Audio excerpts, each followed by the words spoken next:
শ্রীমদ্ ভগবদ্ গীতা ত্রয়োদশ অধ্যায়। এই অধ্যায়ের ১৩তম শ্লোকে ভগবান বলেছেন, জ্ঞেয়ং যৎ তৎ প্রবক্ষ্যামি যৎ জ্ঞাত্বা অমৃতম অশ্নুতে অনাদিমৎ পরম ব্রহ্ম না সত্তৎ না সদুচ্যতে। এই শ্লোকের অর্থ হল, যা পূর্বে জ্ঞাতব্য তা আমি উত্তম রূপে জানাচ্ছি।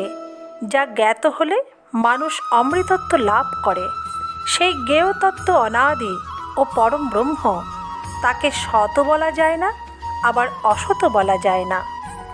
এখানে পরম আত্মতত্ত্বকে জ্ঞেয় বলার অর্থ হল, যে এই তত্ত্ব জানার উপযুক্ত তাকে জানা উচিত এবং তাকে জানা সম্ভব, কিন্তু প্রকৃতপক্ষে এই তত্ত্ব জানার অন্তর্গত হয় না, কারণ প্রকৃতির অতীত হওয়ায় এটি প্রকৃতিরও অন্তর্গত হয় না। অর্থাৎ মন, বুদ্ধি প্রভৃতির দ্বারা তত্ত্বকে জানা যায় না, স্বয়ং এর দ্বারাই তাকে জানা সম্ভব। জয় শ্রীকৃষ্ণ।